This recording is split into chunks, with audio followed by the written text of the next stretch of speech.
Alhamdulillah Rabbil Alameen wa salatu wassalamu ala Sayyidil Anbiya wal Mursaleen. I am Mujeeb Kazi and you're watching Washington Roundtable. We have a very special segment, Rise and Fall of Muslim Civilization with Dr. Basheer Ahmed, who is joining us from his home office, Dallas. Dr. Basheer, we have given his brief intro in the first episode. We were discussing the enormous contribution of the Muslim scientists, scholars in the field of astronomy, medicine, innovation, science, technology, and you name it. Such a huge and rich history, but we don't know what happened along the way that the fall began. Dr. Sir, welcome back to the show again. Thank you for joining us. Thanks, Mujeeb, for giving me this opportunity to continue my discussion about um, rise and fall of Muslim civilization.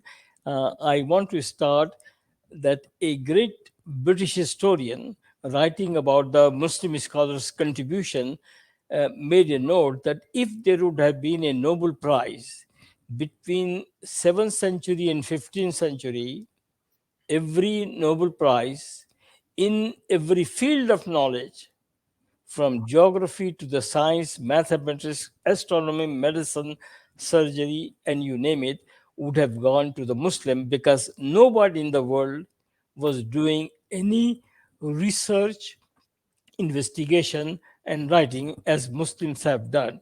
In fact, their work became the foundation for the Renaissance, resulting in the progress in European countries. Now, after doing so much work, what happened? And this is what I begin to realize in year 2000 after studying their contribution, that why Muslims are so backward. And it took me almost 15 years to do the research, and I studied any available articles, books on these subjects. And I want to summarize in a few minutes what really happened. They say that because Mongols attacked Baghdad and destroyed the universities, the treasure of the books, and killed scholars, that was the major factor. Then some authors say it was the colonialism in 17th century where they captured all the Muslim countries and demoralized Muslims. But my studies show something different. I found that the decline started about 100 years before Mongols attacked Baghdad. And that was that when some Muslim theologians became concerned that if people study philosophy and science, their iman, their faith will become weak. They will not trust the God as a creator. And therefore, we need to discourage that. But biggest reason than that was that Nizamul Mulk, who was a great, very great vizier, a prime minister for Suljuk Empire, which took over from Abbasid Empire, became very powerful, and he told Khalifa that if people start become knowledgeable, just like Greek did, Romans did, they will oppose the Khilafat and you will lose the succession. So it is better if they don't study. And Khalifa listened to them and he stopped funding all the universities which were funded by Abbasi Khalifat. And they said they changed the curriculum from science, philosophy, technology to religious studies. So they converted all the universities only to uh, teach fiqh, hadith, uh, Quran, and related subjects, not science and technology. That is started in 11th century, and then of course 1268, about 100 years later, Mongols attacked, and that caused a very big damage. Definitely, it affected, but of course, there was university teaching science not only in Baghdad, in Egypt, in Jordan, in Syria, in Uzbekistan, in Cordoba, but all those countries stopped teaching. By 15th century, it's very serious to let me repeat. By 15th century, no university in the Muslim world was teaching science and philosophy. And that was the result and why we did go into the dark ages. While we illuminated the world with our knowledge and changed the Europe to go in to remove the dark ages, we fall into the dark ages. You must remember between 15th and 18th century we still have great empires, Ottoman, Safavid, Mughal empire, but they were not doing any scientific work. So these empires survived because of their physical strength. But once the Europeans start attacking by 17th century to Muslim countries, they couldn't defend because Europeans brought new knowledge with them. Muslims did not. Next slide. So the Muslim nations now are educationally backward. Even the countries, Muslim countries, had suffered from colonialism. Of course, that was a big demoralization, but they become independent in 1940s and 60s. That was almost 80 years ago. During this period, other South Asian countries become independent, just like China, Japan, Korea, Taiwan, Singapore. They were all colonized. They become independent. Just compare where those countries are, where Muslim countries are. Now, I want to uh, deviate from subject. Look at today, we have electricity. It is not just removing the light, but our life depends on our oven, washer, dryers, uh, everything you name it depend on the electricity. The big industries are running on the electricity. Look at the transportation. In last 200 years, from bicycle we did go into the train, from train to the plane, plane to the space conquer. Look at the communication. About 100 years ago we didn't have telephone. Now the telephone, iPhone, Facebook, WhatsApp. Now we can call all over the world. You don't have to book the calls anytime without even paying anything. Um, Look at how much diseases we conquered. We almost conquered tuberculosis, polio, smallpox, devastating disease 100 years ago is gone. Look at how much, next slide, medical technology advanced. Diabetes, heart disease, which was hard to control few years ago, now people can live a real normal life if they follow the doctor's prescription and orders. Advanced surgical treatment with minimum fatalities, heart operations, kidney operations, transplants, heart transplant, you name it. Even look at GPS. 50 years ago, if I go to Chicago, I had to take a big map, draw all the lines. Today, you just put GPS and it take you anywhere in the country without any problem.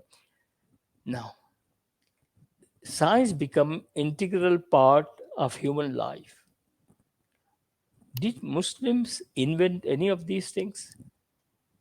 Think about it. Why not? These Muslims who were the inventors, what happened to them? 1.7 billion Muslim live, which is 25%. And look how much GDP they spend on the research, 0.5%. And Western countries, 10%. How much literacy rate we have? 40%. Europeans or Western Americans, 90%. How much Nobel laureates we have in science? Three. Two passed away, only one living. How much Nobel laureates Jews have, which is a insignificant population, 195. mm, So scientists, technologists, we have only 500 million, and how many they have? 5,000 per million. Now, God has blessed us with lot of money. Gulf country were the richest in the world. They make the biggest towers in the world. Can they manage it? Can they maintain it without European technicians? Think about it. So, the great Muslim scholars were the product of the education and cultural environment. They were inspired by the Quran and they really studied. And at that time, they did not see there should be a dichotomy between religion and knowledge. Next, please. So, I think the book has given all the details.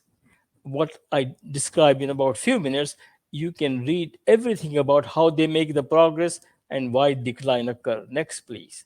And next, please. I think we will go for a little next, please. So next one. So in this town of Dallas, Texas, we have two institutions which are trying to teach children, high school children, how to become scientists, because we have to these kids have to take over the place of their great grandfathers. We have done great exhibitions about the Muslim scholars. One is in UTD. It was for 40 days. They had the 25 posters of the greatest Muslim scholars, what they did. And another exhibit we are having uh, on May 13 in Gem Center for 1 month, where the young students can go and see how much work our great grandfathers did. Then they can contact these institute like Discover STEM, where they can really get trained how to become future scientists. Next, please. So let me just make some closing remarks. Modern Muslim world has made very little contribution to the science. Nothing, in fact. We are preoccupied with dunya and deen, dunya and akhirat. We are focusing more on akhirat, but not on dunya. But God says you have to pay attention to both. Rabbana atina fid dunya did not neglect dunya. The great Muslim scholars like Ibn Sina was a Hafiz of Quran. Great philosopher Ibn Rushd was the Hazi of the town. He was the expert in Islamic fiqh. So they were not just like only involved in research and science. They were good practicing Muslims. uh, we must promote integrated system where where all the Muslim schools, madrasas, must teach Islam and science. Islam will make them a better human being, hopefully more honest, um, should be a Muslim character, and science will make them progress in this world. Accumulation of wealth should not become our primary goal, but serving the humanity. Next, please. So, if you study Quran, there is a word tafakkur. It appeared many times in the Quran. What is tafakkur mean? Tafakkur means not memorizing, but thinking, critical thinking, rational thinking, how to advance your knowledge to serve better human. Just like I said, electricity, communications, medicine, all these things helping humanity. We cannot live without that. And we did not contribute in that. We did the foundation, but now, so that's what we need to do. Quran says that the believers have been sent for betterment of the mankind, and they will promote what is good and prevent what is wrong. So we have to promote how we can make human life better. God has given the human being gift of intelligence. Why God give us the brain? Because to think, to make life better, just like Europeans have been doing it, we need to do that. Quran is directing us to use scientific discoveries and explore nature created by God to improve human condition, and this should be regarded as a worship. Because what is worship? Worship is not just the rituals. Worship is rituals is serve only one purpose: is connect you with God. But then the real worship is how you are serving the creation of the God, the fellow human beings. If by scientific progress you can remove all the poverty, you can make them educated, you can make them respectable. So that's what my message I'm giving in the book. So I am hoping that you can get the book Amazon, or Brother Hazi can put on the screen my telephone or email. You can send me the email, and I will can send you a signed copy. But it is available on Amazon. Thank you very much, Brother Hazi, for Thank you. giving me this opportunity. Thank you, Dr. Saab. I think it was very inspiring to learn that the Muslims' history and the civilization at once that was dominating in geology, astronomy, medicine, geography, mathematics, science, technology, philosophy, and you name it, all the disciplines were there, and the Muslims were the champions. And alongside of pursuing the knowledge of their religion, learning from the Quran, because as you have quoted many ayahs from the Quran and Hadith, that Allah Subhanahu wa Taala repeatedly makes us to be one of those who do the tafakkar, not just the memorization. But unfortunately, from the 15th century, what you have elaborated, that from 15th century onward, we stop focusing on this science. I think that's where, in your conclusive remarks, you have rightly mentioned that our institution, whether it is Islamic school or otherwise, we just cannot simply leave the very famous dua of Nabi Sallallahu Alaihi Wasallam, Rabbana atina fid dunya hasana wa fil akhirati hasana wa qina azabna. I think with that we will end our this session up here. And Dr. Saab, thank you very much for being with us today. Until next time, take good care of Thank yourself. you. Assalamu alaikum Thank wa you. rahmatullahi wa barakatuh.